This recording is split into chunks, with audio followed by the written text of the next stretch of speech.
Hello students, today we are going to understand another topic related to cell. As we are studying the fifth chapter, the fundamental unit of life, which is cell. We have discussed about how cell can be a functional unit and also a structural unit, which is called fundamental unit of life. We have also discussed what is eukaryotic cell, what is prokaryotic cell. We have also discussed about plasma membrane, cell wall, and one cell organelle, which is important, most important, is nucleus. In nucleus we have discussed about DNA, chromosomes, genes. We also discussed that prokaryotic cells do not have nuclear membrane, they have free floating DNA, which is called nucleoid. We also discussed about eukaryotic cell having a well defined nucleus including nuclear membrane. अब तक हमने ये पढ़ा था cell के components के बारे में, हम कंटिन्यूअसली पढ़ रहे हैं क्योंकि ये चैप्टर सेल के बारे में ही है. So another topic I would like to represent is cytoplasm. The word cytoplasm means what? तो अगर इसको हम ब्रेक डाउन करें तो साइटो का मतलब होता है सेल और प्लाज्म का मतलब होता है फ्लूइड. फ्लूइड लेयर भी बोल सकते हैं हम. सो हम कह सकते हैं कि अगर एक सेल है, उसका ये प्लाज्मा मेम्ब्रेन है, ये प्लाज्मा मेम्ब्रेन और बीच में न्यूक्लियस है, तो ये जो प्लाज्मा मेम्ब्रेन और सेल वॉल के अलावा जितना भी पोर्शन है, ये जितना भी पोर्शन है, इट इज कॉल्ड साइटोप्लाज्म. मतलब कि a fluidy layer of cell, a fluidy layer of cell. So let's understand how cytoplasm is present in cell. So दोनों के अंदर present होता है. It is present in both animal cell and plant cell. So it is a fluidy part of cell. Okay, 70% जो होता है cytoplasm पूरे cell का मेजॉरिटी पार्ट कवर करता है ये cytoplasm. It contains cell organelles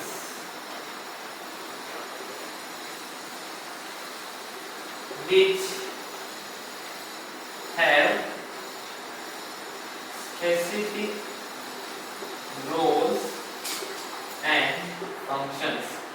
cytoplasm के अंदर सेल ऑर्गेनल्स होती है, which we have understood in the last class, that is nucleus. Nucleus के बारे में हम पढ़ चुके हैं. न्यूक्लियस भी साइटोप्लाज्म में प्रेजेंट होता है.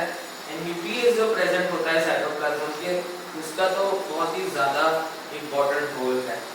वो हमें पूरी हमारी जो बॉडी का स्ट्रक्चर है हमारा, वो न्यूक्लियस के ऊपर अंदर जो डीएनए प्रेजेंट होता है और उसके ऊपर जीन्स प्रेजेंट होते हैं, वो हमें देता है.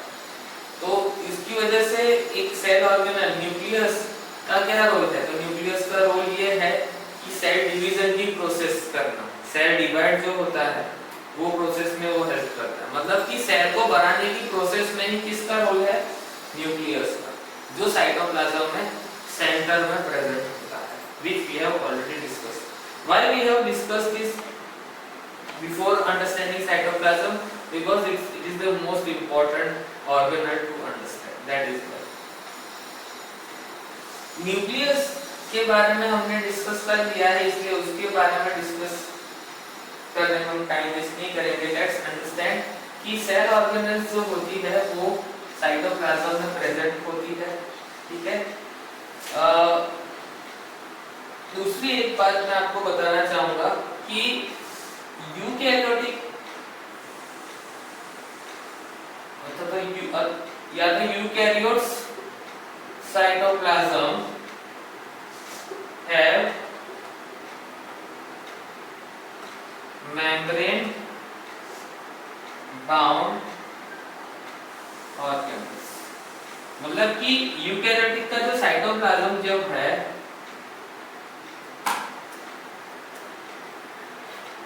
ये जो साइटोप्लाज्म है यूकैरियोटिक का, उसमें मेम्ब्रेन बाउंड, मतलब ये जो एक मेम्ब्रेन जो है यहाँ अंदर का जो मेम्ब्रेन, उससे वो ऑर्गेनल्स बाउंड फॉर्म में रहती है। कौन सी organelle? Cell organelle, which we are going to understand. वो यूकैरियोटिक की साइटोप्लाज्म में कॉम्प्लेक्स सेल ऑर्गेनल्स होती है, ज्यादा सेल ऑर्गेनल्स होती है, जबकि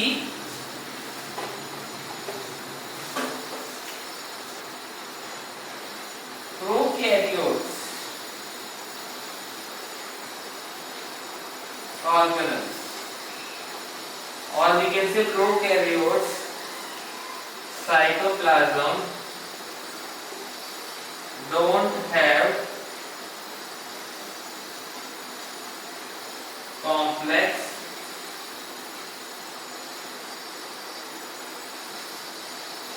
cell organelles। यूकैरियोटिक का साइटोप्लाज्म जो होता है it is having many organelles, बहुत ज्यादा ऑर्गेनल्स है। सीधी बात है, कोई बड़ा मशीन है तो उसके पार्ट्स ज्यादा होंगे क्योंकि उसका काम बड़ा है, ठीक है। एसी है, रेफ्रिजरेटर है, टेलीविजन है, बहुत छोटे छोटे पार्ट्स उनके अंदर होते हैं। मोबाइल फोन भी वो एक कॉम्प्लेक्स स्ट्रक्चर है। सिंपल कोई मशीन होता है उसके पार्ट्स ज्यादा, उसके पास ज्यादा पार्ट्स नहीं होते। ऑफ कोर्स वो हेल्पफुल होता है, ठीक है, वो हेल्पफुल है, लेकिन ज्यादा पार्ट्स नहीं है उसके अंदर क्योंकि उसको जरूरत नहीं है। तो प्रोकैरियोटिक सेल जो होता है उसकी सेल ऑर्गेनल्स जो होती है उसमें सेल ऑर्गेनल्स कॉम्प्लेक्स नहीं होती, एक दो टाइप की सेल ऑर्गेनल्स होती है। जबकि यूकैरियोटिक सेल जो होता है ना उसके अंदर बहुत ज्यादा कॉम्प्लेक्स सेल ऑर्गेनल्स होती है जो जुड़ी हुई होती है। उसका जो साइटोप्लाज्म है, साइटोप्लाज्म के अंदर वो जुड़ी हुई है, उनका जगह एक जगह फिक्स होता है। कुछ सेल ऑर्गेनल कुछ फ्री भी होती है लेकिन वो मेम्ब्रेन के साथ अंदर प्रेजेंट होती है। So in this way we have understood the cytoplasm which contains all the cell organelles. This was our understanding about cytoplasm. Before understanding cell organelles separately, we must understand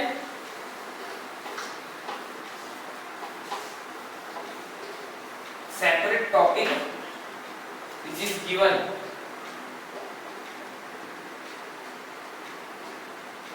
cell organelles, उनके बारे में कुछ जानना जरूरी है। क्यों जानना जरूरी है? बिकॉज ये समझे बिना हम लोग सेपरेटली सेल ऑर्गेनल्स को नहीं पढ़ना चाहते, पढ़ सकते। मैंने अभी आपको एक एग्जांपल दिया कि सिंपल मशीनरी जो होती है, सिंपल, उसको ज्यादा पार्ट्स की जरूरत नहीं होती, ठीक है। समझ लो स्क्रू ड्राइवर है, ओके, स्क्रू ड्राइवर जो है वो मैन्युअली वर्क करते हैं, तो एक स्क्रू ड्राइवर में एक स्टील और एक प्लास्टिक का टुकड़ा होगा तो उससे स्क्रू ड्राइवर बन जाता है।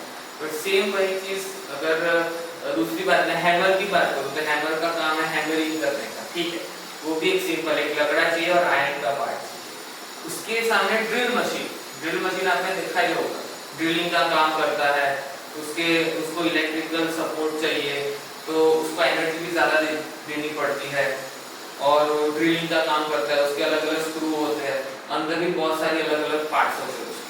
काम वही है, ड्रिल मशीन का काम है होल करना और हैमर का काम है यदि कुछ चीज तोड़ना या फिर नेल्स को, आयरन नेल्स को दीवार में डालना।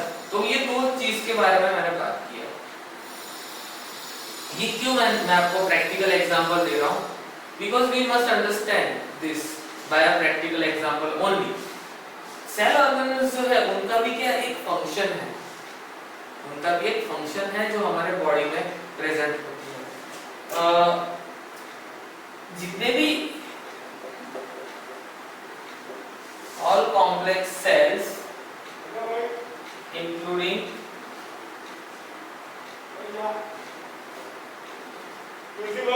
multicellular organism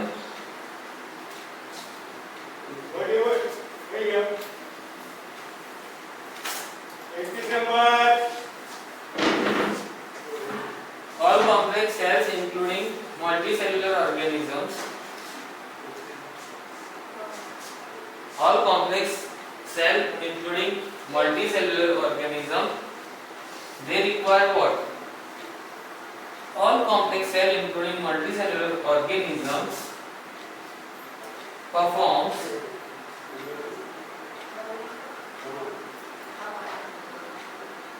complex chemical process to perform complex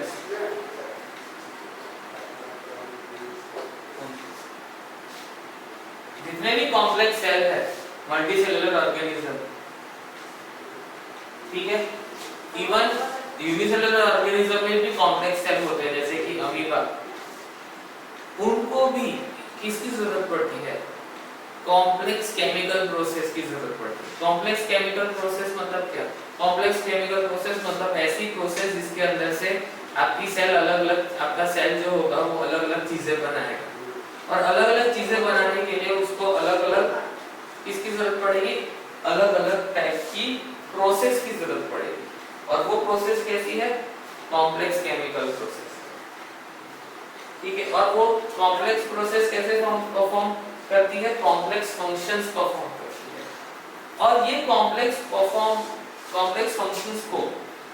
functions को परफॉर्म करने के लिए क्या चाहिए? किसकी जरूरत पड़ेगी? एक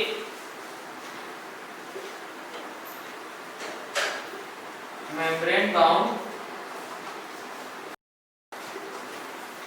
स्ट्रक्चर की जरूरत पड़ती है। किसकी? मेम्ब्रेन बाउंड स्ट्रक्चर की जरूरत पड़ती है।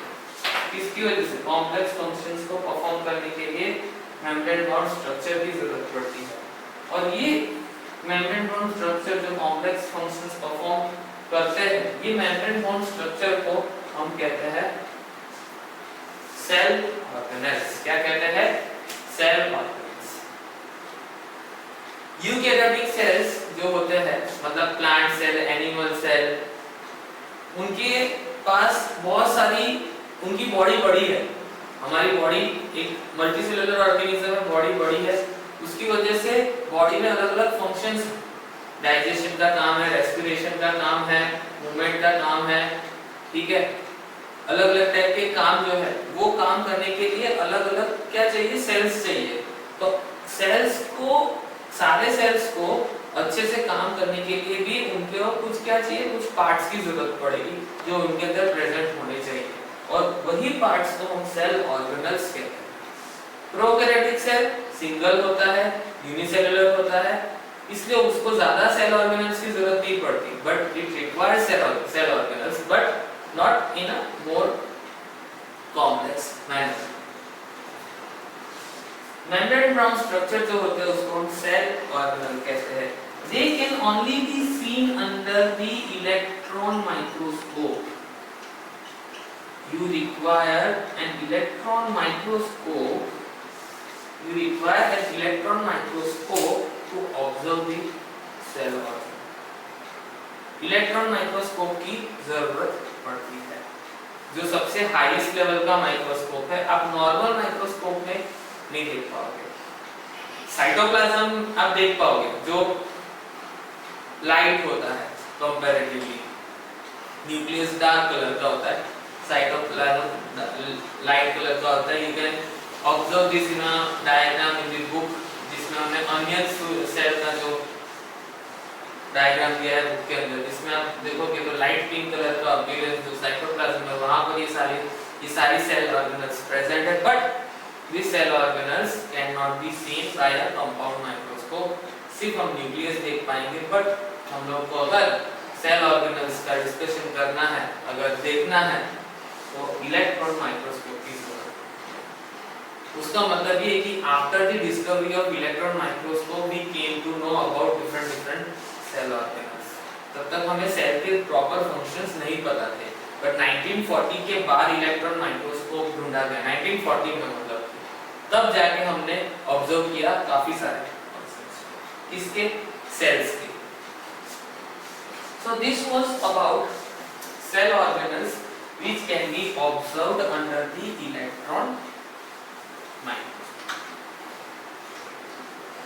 सो this was the key understanding before starting cell organelles.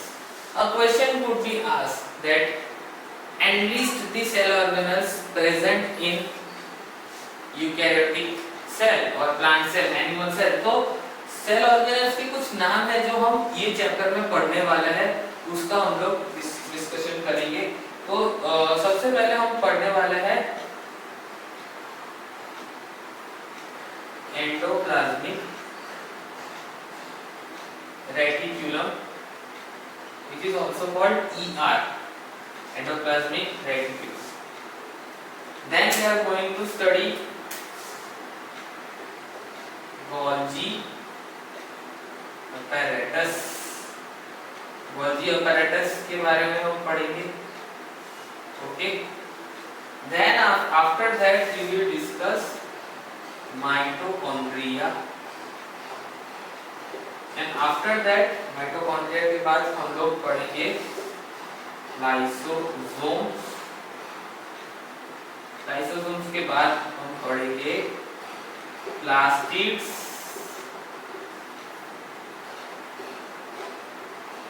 Vacuoles, और न्यूक्लियस के बारे में हमने ऑलरेडी पढ़ चुके हैं। तो टोटल 7 जो इम्पोर्टेंट ऑर्गेनल्स है उसके बारे में हम पढ़ने वाले हैं। प्लस मैं आपको वो भी बताना चाहूंगा कि हम दूसरी ऑर्गेनल्स भी प्रेजेंट होती है जिसको हम राइबोसोम्स कहते हैं, उसके बारे में भी हम पढ़ेंगे, राइबोसोम्स, ठीक है। बट उसको हम सेपरेटली नहीं पढ़ेंगे क्योंकि वो बहुत छोटी सेल ऑर्गेनल है, तो उसके बारे में हम लोग एंडोप्लाज्मिक रेटिकुलम पढ़ेंगे तभी हम समझ लेंगे।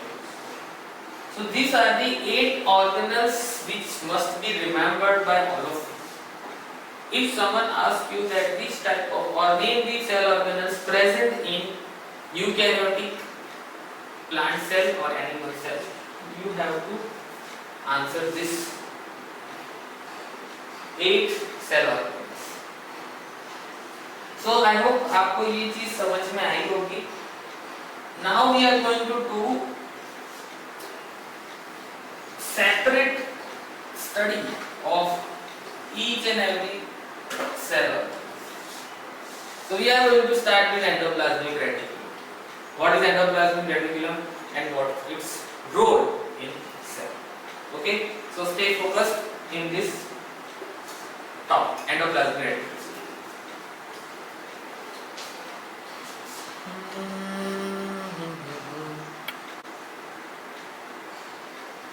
Endoplasmic reticulum, long tubes like arrangements। long tube like arrangement मतलब कि उनका कुछ इस तरह का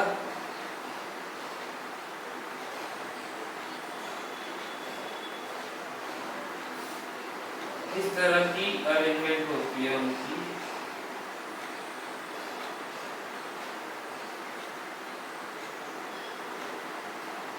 ओके, इस तरह की अरेंजमेंट होती है उनकी।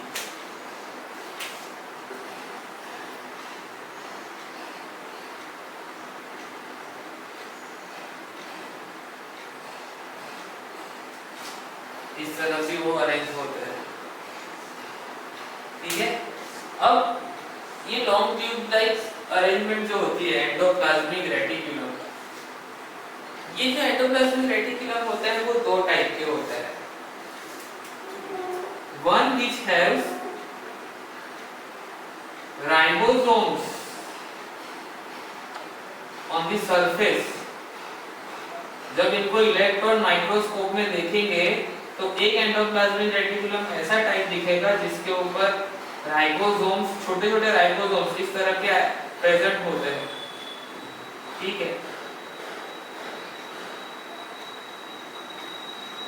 जिनका अपीयरेंस रफ है, उनकी सरफेस जो है ना वो रफ है, तो उनको कहते हैं रफ एंडोप्लाज्मिक रेटिकुलम, और जिनकी सरफेस स्मूथ होती है उसको कहते हैं स्मूथ एंडोप्लाज्मिक रेटिकुलम। ये मैं इसलिए अभी से आपको बता दे रहा हूँ क्योंकि हमने अभी डायग्रामेटिक थोड़ा उसका अंडरस्टैंडिंग लिया है, तो मैंने आपको बताया कि राइबोसोम्स सरफेस पर प्रेजेंट होंगे तो उनको आर याद रखिए। Remind this, sorry, don't forget this topic, this point, because we are going to cover this point again, but in theory. This is diagrammatic understanding कि इस तरह से उनका अरेंजमेंट होता है। Please focus this particular diagram, उसके ऊपर rough surface, इसलिए उसको बोलते हैं rough endoplasmic reticulum, but here this surface is not having ribosomes present on it, that is why it is called smooth endoplasmic reticulum. So name is given according to this structure. In biology generally name is given based on the structure which is also called morphology. तो ये जो हमने समझा इसका endoplasmic reticulum के दो type होते हैं। आगे बढ़ते हैं। एंडोप्लाज्मिक रेटिकुलम जो होता है उसका भी एक मेम्ब्रेन होता है, ठीक है, तो इट इज, हम ऐसा बोल सकते हैं कि it is a membranosus organelles with tube and sheets. ये उसका स्ट्रक्चरल अंडरस्टैंडिंग ले रहे हो तो कि इस तरह का दिखता है, कहां पर, माइक्रोस्कोप के नीचे। कौन से microscope? Electron microscope. It only can be seen under the electron microscope. So what, why endoplasmic reticulum is there in cell? This question is always there with the students. तो हम कह सकते हैं कि पहले तो हम लोग उसके मेम्ब्रेन की बात करेंगे, तो उसका मेम्ब्रेन जो होता है, membrane is similar with cell membrane. अब सेल मेम्ब्रेन कैसा है? तो सेल मेम्ब्रेन हमने पढ़े है कि वो सिलेक्टिवली परमिएबल, तो ये भी कैसा होगा? सिलेक्टिवली परमिएबल होगा। That is the understanding of endoplasmic reticulum. Now if we understand ER, ER is of two types, SER, RER. Rough endoplasmic reticulum, smooth endoplasmic reticulum. ये था ER के दो type. Let's understand the types of ER in detail. So first we will start with rough endoplasmic reticulum. Rough endoplasmic reticulum क्या आएगा इसका? तो it has ribosomes on its surface. Ribosomes are the site of protein manufacturing, protein formation भी कह सकते हैं। Ribosomes are the site of protein, मतलब कि सेल में जो प्रोटीन बनाने का काम जो करता है ना, वो कौन है? राइबोसोम। ये राइबोसोम एंडोप्लाज्मिक रेटिकुलम के ऊपर भी होता है और साइटोप्लाज्म के अंदर भी प्रेजेंट होता है, दोनों जगह पर प्रेजेंट होता है। राइबोसोम साइटोप्लाज्म में भी और रफ एंडोप्लाज्मिक रेटिकुलम की सरफेस के ऊपर भी प्रेजेंट होता है। कौन? राइबोसोम्स। क्या करते हैं? प्रोटीन मैन्युफैक्चरिंग यानी प्रोटीन बनाने का काम करते हैं वो। ओके, तो राइबो आरईआर जो है रफ एंडोप्लाज्मिक रेटिकुलम, उसका काम है प्रोटीन बनाना। ठीक है, अब बात करते हैं दूसरे टाइप के एंडोप्लाज्मिक रेटिकुलम जो होगा स्मूथ एंडोप्लाज्मिक रेटिकुलम। क्या कह सकते हैं इसके बारे में? It is smooth endoplasmic reticulum के बारे में क्या कहेंगे? It is having smooth surface and lipids और फैट्स आर प्रोड्यूस्ड हियर। यहाँ पर क्या प्रोड्यूस होता है? लिपिड और फैट। यहाँ पर प्रोटीन नहीं फॉर्म होता है क्योंकि उसके ऊपर राइबोसोम्स नहीं है, तो राइबोसोम्स नहीं है तो प्रोटीन फॉर्म नहीं होंगे, सीधी बात है, क्योंकि राइबोसोम वो काम करते हैं। एंडोप्लाज्मिक रेटिकुलम वो नहीं काम करता, लेकिन एंडोप्लाज्मिक रेटिकुलम अपने पास प्रोटीन रखता है, सॉरी राइबोसोम रखता है।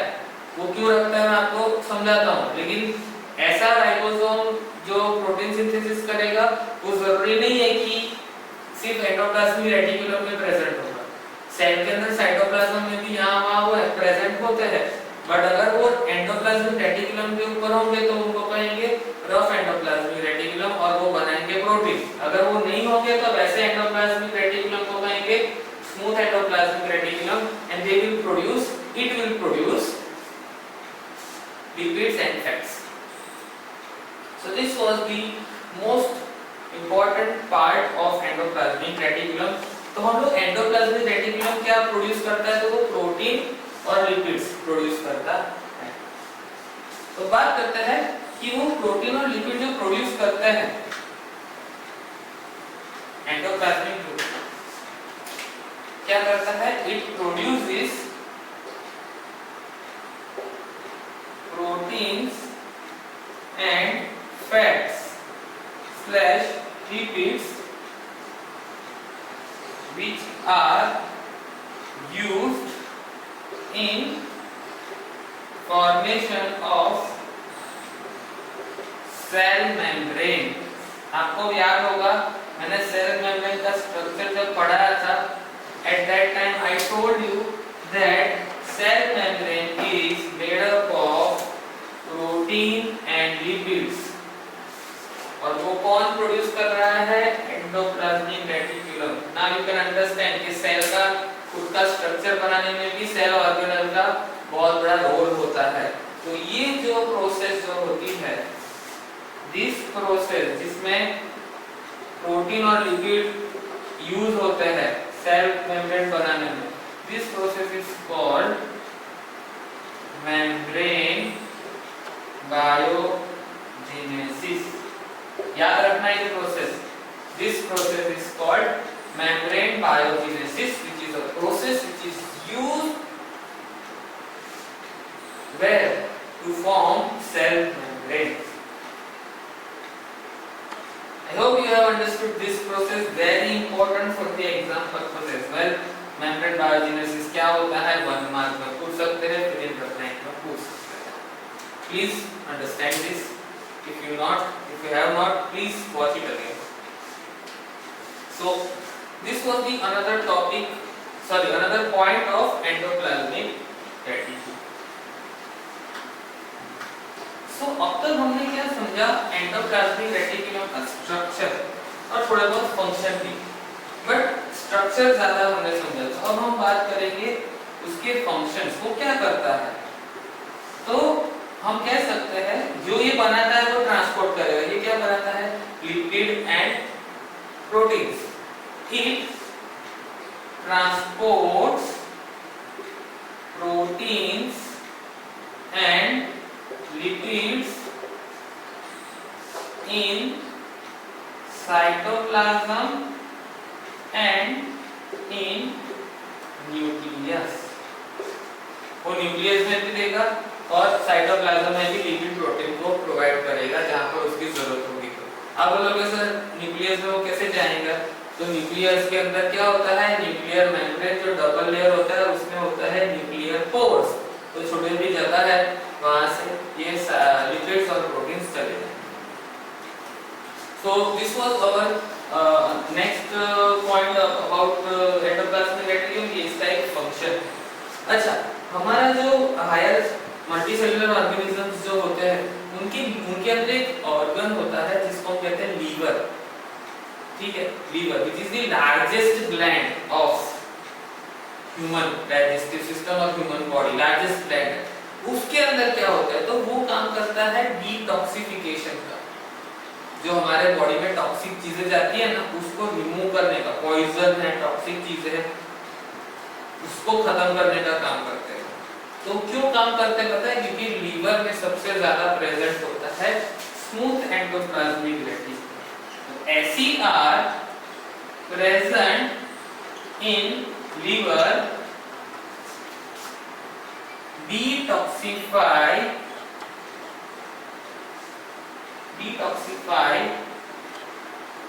drugs and poisons,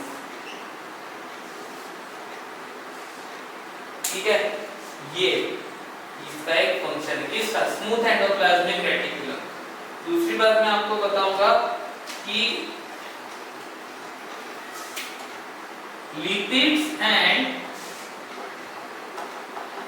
proteins are used to make hormones। hormones मतलब ऐसे केमिकल जो हमें अलग अलग डेवलपमेंट के लिए हेल्प करते हैं। hormones and enzymes, एंजाइम्स और हार्मोन्स जो होते हैं वो बनाने का काम भी कौन करते हैं? एंडोप्लाज्मिक रेटिक्यूलम, क्योंकि वो प्रोड्यूस करते हैं लिपिड और प्रोटीन, और वही लिपिड और प्रोटीन यूज होते हैं क्या बनाने के लिए? हार्मोन्स और एंजाइम्स। हार्मोन्स और एंजाइम्स बहुत इंपॉर्टेंट केमिकल है। इसको हमने कहा कि सेल ऑर्गेनल का काम क्या है? तो केमिकल रिएक्शंस, केमिकल प्रोसेस में हेल्प करना। केमिकल प्रोसेस में कौन कौन यूज होंगे?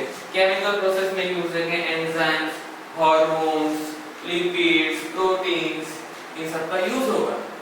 तो endoplasmic reticulum is an important part of cell. Of course each and every part of our body is important, ऐसा नहीं है, लेकिन कभी-कभी हमको क्या क्रेडिट देना पड़ता है कि ये भी इंपॉर्टेंट है, वो भी इंपॉर्टेंट है। एंडोप्लाज्मिक रेटिक्यूलम किस तरह से इंपॉर्टेंट है? क्योंकि वो हार्मोन्स जो हम लोग बचपन से, जो हमारी हाइट बढ़ती है और सर्टेन लेवल तक हाइट रुक जाती है, तो वो हाइट क्यों बढ़ रही होती है? उसका रीजन ये है कि हार्मोन्स रिस्पांसिबल है। तो इस तरह से अलग अलग टाइप की प्रोसेस होती है। आपने वो भी पढ़ा होगा, सलाइवरी एमाइलेज सुना होगा, एमाइलेज नाम का एंजाइम सुना होगा 8th स्टैंडर्ड में, 7th स्टैंडर्ड में, जो स्टार्च का डाइजेशन करता है, जो सलाइवरी ग्लैंड में सलाइवा के अंदर प्रेजेंट होता है। वो एमाइलेज कहां से आया? तो एमाइलेज एक प्रोटीन है, एंजाइम है। कौन प्रोड्यूस करेगा? एंडोप्लाज्मिक रेटिक्यूलम जैसी सेल ऑर्गेनल्स। हाँ, वो प्रोड्यूस कौन करता है? सेल, लेकिन सेल के अंदर का भी एक पार्ट होता है, वो उसको बनाने में हेल्प करता है। So in this way endoplasmic reticulum जो है वो रॉ मटेरियल प्रोवाइड करने का एक स्टेशन है सेल के अंदर, जो लिपिड्स, प्रोटीन बना के हर जगह पहुंच जाता है। उसके दो टाइप हैं, rough endoplasmic reticulum, smooth endoplasmic reticulum. So this was our understanding about endoplasmic. I hope आपको एंडोप्लाज्मिक रेटिक्यूलम समझ में आया होगा, और नहीं समझ में आया तो प्लीज उसको बार-बार देखिए। If you have doubt please ask me, okay, I am available there. You can also comment under the comment section in video which I have opened in our YouTube channel, तो वो आप कर सकते हैं। दूसरी बात, अगर कोई बीच में से देख रहा है तो उसको कुछ भी समझ में नहीं आएगा, you have to watch the videos from the beginning, otherwise you won't be able to understand this particular chapter. एक भी वीडियो मिस होगा, you won't be able to understand anything. You can be doing things like mugging up the part, but you won't be able to understand thoroughly. Please watch the videos again and again in a sequential manner. Okay, so this was our today's understanding, today's class. In the next class we will continue understanding cell organelles. Within 2 class I guess ये chapter खत्म हो जाएगा. So I will see you in the next video, and till then have a safe and healthy life. Goodbye.